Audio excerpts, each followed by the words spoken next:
reasons that I'll be giving to the members in this House.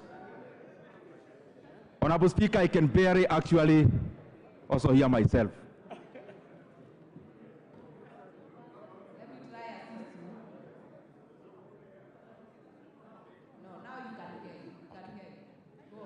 Honorable Speaker and members, the motion before us is very important. And as I said before, as the chairperson of Budget and Appropriations Committee, whereas it is obligatory for me to bring forth this motion, Honorable Speaker, I actually rise to reject the amendments by the Senate for several reasons, Honorable Speaker, that I would wish that members understand and also to communicate clearly on those issues, Honorable Speaker. Honorable Speaker, the Budget and Appropriations Committee set actually over this recess, and Honorable Speaker, even in our report that I am sure members already have, we have decided to reject the amendments by the Senate, Honorable Speaker, for the following reasons. But before I go to the reasons, I want to make it very categorical and clear for Kenyans and to Kenyans that the National Assembly, the Budget and Appropriations Committee, we 100% support devolution. And Honorable Speaker, we support when resources go to our various counties, because even our governors are trying to do their best in terms of adjudicating and appropriating the monies that we appropriate in this House, Honorable Speaker. And therefore, on the onset, it is important for us to understand that the Budget Committee and this National Assembly, we fully and unequivocally support devolution, and that is why year in, year out, we actually continue to increase the amount of money that we horizontally push to our counties, Honorable Speaker, based on the bill that is before us today. But Honorable Speaker, even as we support our county governments and our governors to do their role, Honorable Speaker, insofar as governing and leading our county governments is concerned, Honorable Speaker, our country and also our devolved governments, Honorable Speaker, we operate on a fixed envelope and an envelope that is quite thin, Honorable Speaker. Just for us to be on the same page, the bill before us, Honorable Speaker, and I was conversing with Honorable Mukoji about it just a few minutes ago. The bill before us is the bill that actually, Honorable Speaker, shares our national cake vertically, Honorable Speaker. Vertically to say, this bill, Honorable Speaker, allocates a block figure that goes as shareable share, Honorable Speaker, equitable share to our counties. And then thereafter, Honorable Speaker, the formula that is made by the Commission for Revenue Allocation, then that money is shared horizontally among the 47 counties. But before us today is basically about vertical share, Honorable Speaker, and shareable revenue to our counties, Honorable Speaker. The rest will be ensuing later. Honorable Speaker, why are we rejecting this motion, Honorable Speaker, and the amendments by the Senate? Honorable Speaker, this House previously passed the same division of revenue bill, Honorable Speaker. But as it should be, then it proceeded to the Senate.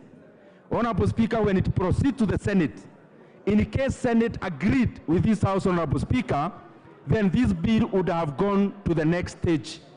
But Honorable Speaker, as it is procedurally, when there are amendments by the Senate, and then they push back the bill to this House, if this House agrees with the bill, then the bill continues carrying the amendments of the Senate.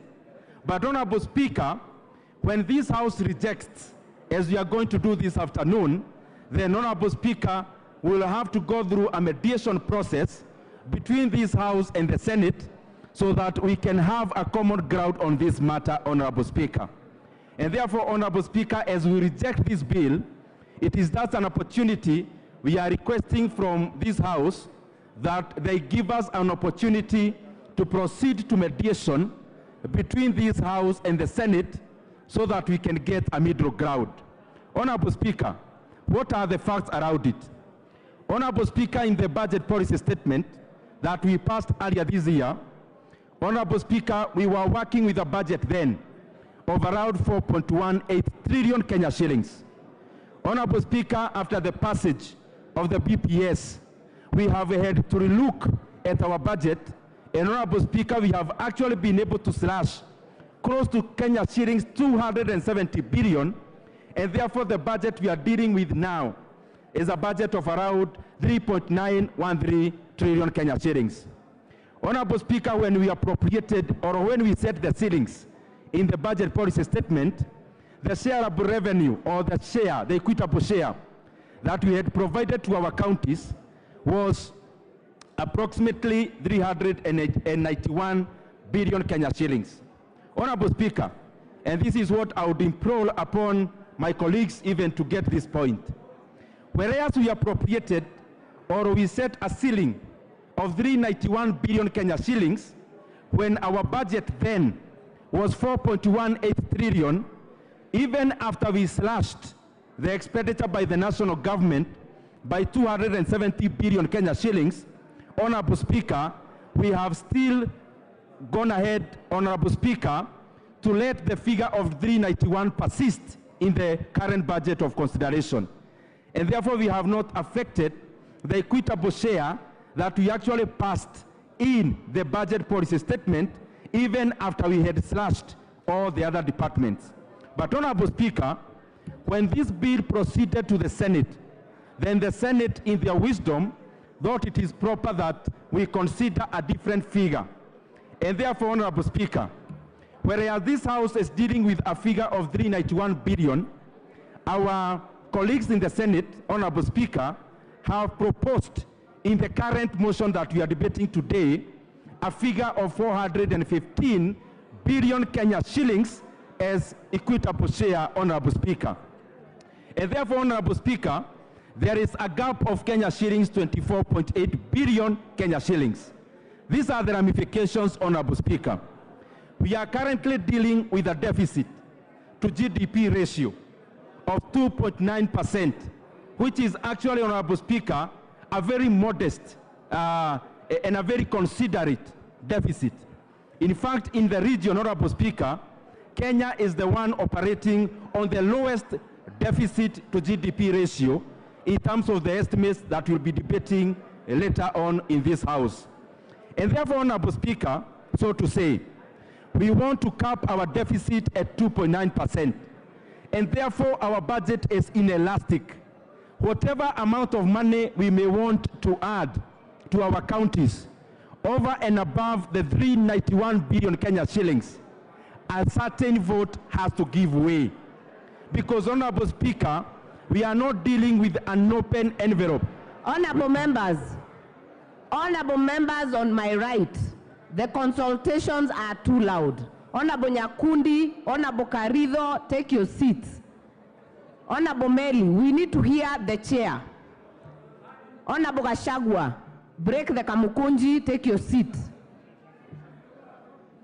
The members on my right, kindly maintain order. Continue, Honorable Chair. Honorable Speaker, we are dealing with a deficit to GDP ratio of 2.9%, which is the right trajectory for our economy, Honorable Speaker. It is already giving the right signals in our markets. That is why we see even the cost of borrowing is actually coming down domestically and externally. And therefore, Honorable Speaker, it is for the interest of this House and our country that even as we make the current budget, which the current division of revenue bill is a component of, that we have this in mind, Honorable Speaker, that it is proper that we know that the estimates we'll be considering are not inelastic. Honorable Speaker, we are dealing with a closed envelope.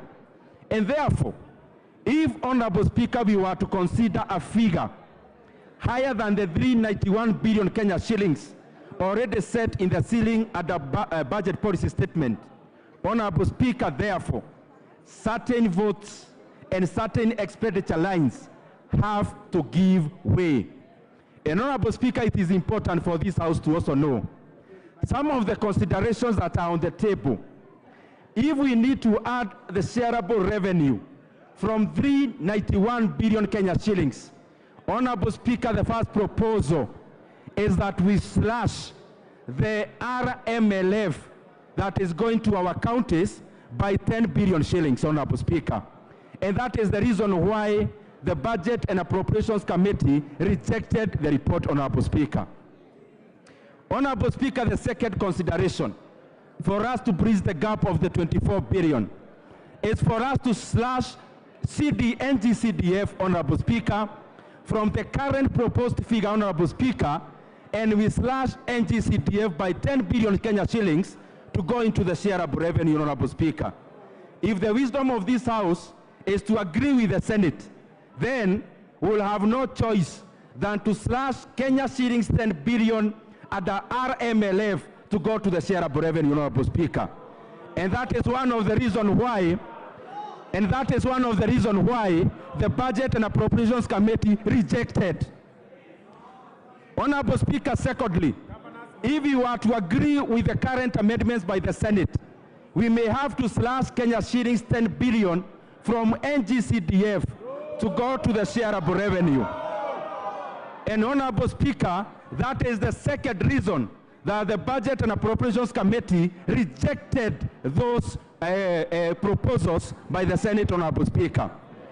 And therefore, Honorable Speaker, as I wind up, I request this House to agree with the Budget and Appropriations Committee. We reject, Honorable Speaker, the proposed amendment by the Senate so that we proceed to the mediation so that we are able to safeguard critical areas which you have already ring-fenced, Honorable Speaker, like RMLF, like NGCDF, which you have already done already. So by this House agreeing for us to reject, we will be saying this, Honorable Speaker, that Kenya shillings 10 billion goes back to the Constituency Roads Committee in our constituencies.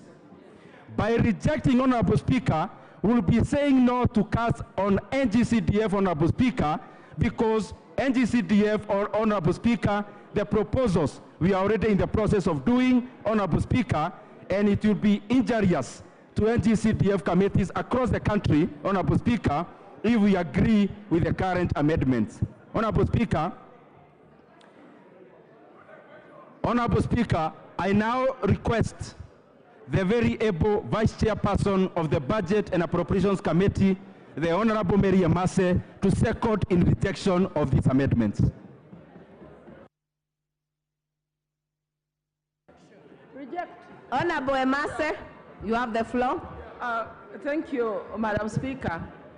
Madam Speaker, Honorable Immerse, other members, let us be orderly. Honorable Kawanjiko, wind up that meeting. Honorable Immerse, you have the floor. Thank you, Madam Speaker, for protecting me. Madam Speaker, from the onset, I arise to second the rejection of the proposed amendment bill by the Senate, National Assembly Bill number 14 of 2024. As already alluded by the chair, the discussion is about the variance. National Assembly proposed the 391 billion and the Senate is proposing 415. The issue is that 10 billion difference has got to come from somewhere. Some vote has got to give way. And members, you've already heard the proposals on the table that this money may have to come from the RMLF or probably from the NGCDF. That money has got to come from somewhere if we have to top up this amount to the figure that's being proposed by the Senate. We all understand the state of the economy. We are operating within boundaries set by the BPS. So we cannot accept this proposal. So, honorable members, our advice as the Budget Committee is that we reject the proposed amendments. I second, Honorable Speaker.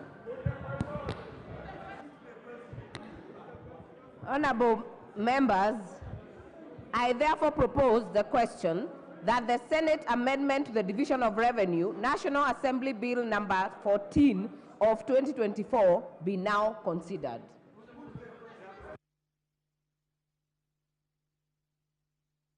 Majority Leader.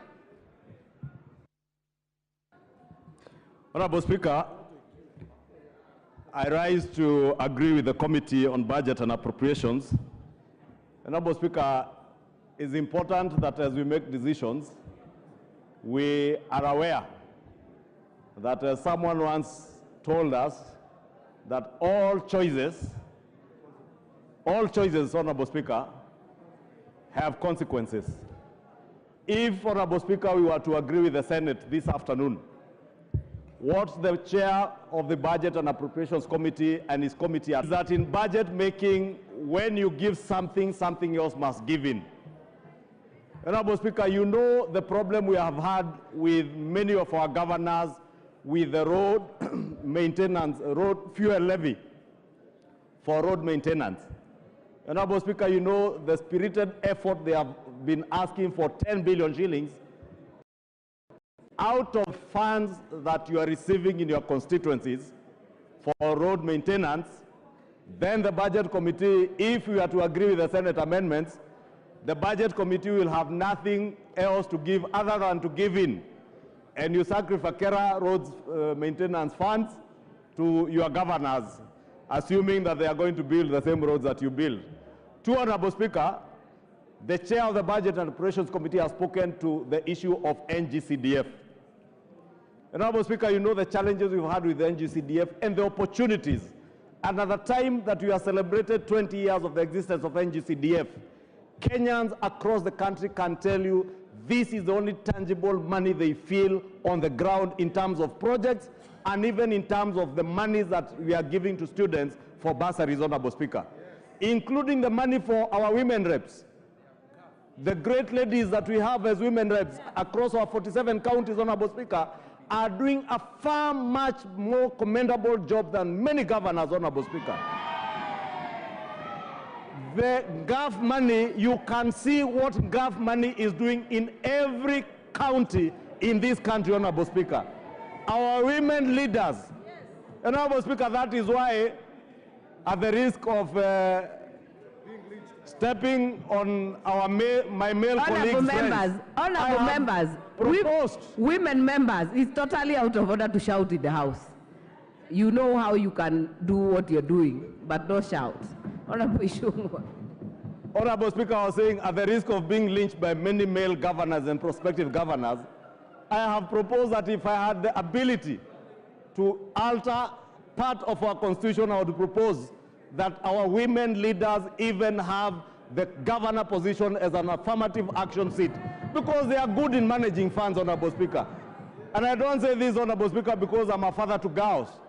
I have seen, as I grew up, my own mother taking care of the pennies, knowing that when you take care of the pennies, the pounds will take care of themselves. And I believe many women leaders in this country have that belief, that if you take care of the small money they have, these women leaders under GAF have very little, I think about 7 or 8 million shillings per county, but you can see the effect of that money on the ground. How then do we allow those amendments that are coming to take away money from GAF to give it to governors? It will be injustice not to the women leaders, but to the people of Kenya who are depending on their mothers and their sisters in GAF to take care of them in terms of bursaries and social protection funds, Honorable Speaker. And Honorable Speaker, I don't need to re-emphasize that we never see the value of money that is going to counties across the country, without exception, Honorable Speaker. I know there are some counties like Homa Bay where we can see good work being done. I know there are counties like Nakuru where we can see good work being done. And there are counties that are messy, Honorable Speaker.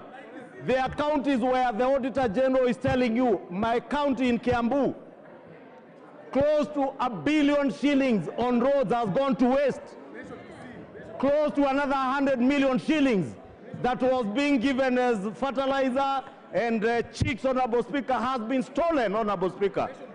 Honorable Speaker, I don't just say this to support women governors, But I can say without any fear of contradiction, our women leaders are doing a great job as governors, and I would urge Kenyans to continue supporting our women leaders. These are great leaders, Honorable Speaker. You, Honorable Majority Leader, are you done? Okay. Honorable Junet.